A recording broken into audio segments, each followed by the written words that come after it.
तपाईले केही दिनबाट अब सवारी साधनको ब्लू बुक बोक्नु पर्दैन, क्यूआर कोडबाटै हुन्छ र क्यूआर कोड अनलाइनबाटै लिन मिल्छ भनेर त सुन्नुभएकै होला। हो, बागमती प्रदेशबाट ब्लू बुकको क्यूआर कोड वितरण सुरु भएको छ। क्यूआर कोड भएपछि ब्लू बुक साथमा बोकेर हिँड्नुपर्ने बाध्यताको अन्त्य हुनुको साथै सवारी साधनको विवरण जाँच गर्दा ब्लू बुकको क्यूआर देखाएर हुनेछ र ब्लू बुक नवीकरण जस्ता सेवा डिजिटल रूपमा नै लिन सकिने, तर यो सेवा अहिले बागमती प्रदेशमा मात्र सुरु भएको छ।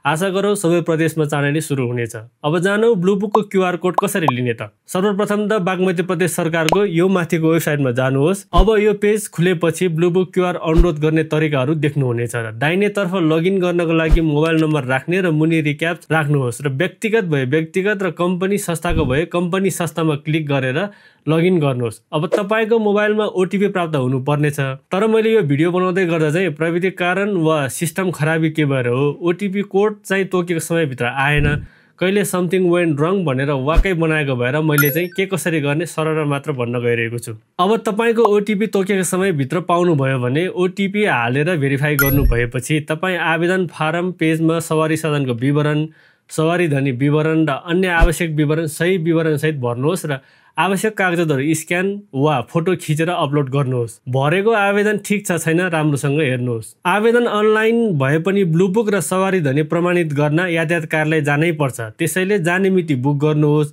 बुक गरेको मितिमा ब्लू बुकको सक्कल प्रति र नागरिकता सहित यातायात कार्यालयमा उपस्थित भएर यातायात कार्यालयबाट भेरिफाइड गरेपछि तपाईले ब्लू बुकको क्यूआर कोड प्राप्त गर्न सक्नुहुनेछ।